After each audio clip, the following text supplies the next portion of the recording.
একটা ড্রেস একবার পরার পর আর পরা যাবে না, সেই ড্রেসটা পরে আর পিকচার পোস্ট করা যাবে না, এই কনসেপ্টটাতে আমি একদমই বিশ্বাস করি না। রাদার আপনি একটা ড্রেসকে ডিফারেন্টভাবে স্টাইল করতে পারেন এবং বারবার রিউজ করতে পারেন। তো আজকের ভিডিওতে আমি এই সিম্পল কুর্তিটাকে আপনাদেরকে 3টা ভাবে স্টাইল করে দেখাবো। আমি যেহেতু হিজাব পরি, সো এটাকে স্টাইল করা আমার জন্য একটু ইজি।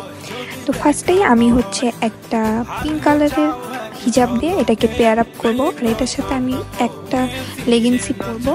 দেন আমি কিছু সিম্পল জুয়েলারি অ্যাড করে এটাকে পেয়ার আপ করে ফেলেছি। দেন আমি একটা গ্রিন শেডের একটা হিজাব দিয়ে এটাকে পরে ফেলবো। যেহেতু কুর্তিটাতে অনেক ধরনের কালার কম্বিনেশন আছে, তো বিভিন্ন কালারের হিজাবই কিন্তু এটার সাথে পেয়ার আপ করা যাবে। তো যেহেতু গ্রিন হিজাব পরেছি, এই জন্য গ্রিন একটা চুড়ি পরে নিলাম, আর তার সাথে ম্যাচ করে আংটিও পরে নিয়েছি। আর লাস্ট লুকটা আমি একটু কালারফুল, একটা বাঙালি লুক দেওয়ার চেষ্টা করেছি, এই জন্য একটা কালারফুল হিজাব পরে নিয়েছি।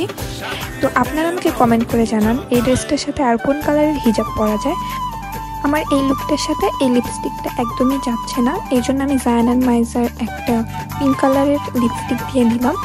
আর এরপরে কিছু কাঁচের চুড়ি অ্যাড করবো, যেহেতু একটু কালারফুল লুক ক্রিয়েট করছি। আর এরপরে এটার সাথে ম্যাচ করে একটা রিংও পরে নিলাম।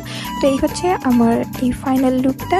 তো ভিডিওটা আপনাদের কেমন লাগবে অবশ্যই আমাকে কমেন্ট করে জানাবেন। আল্লাহ হাফেজ।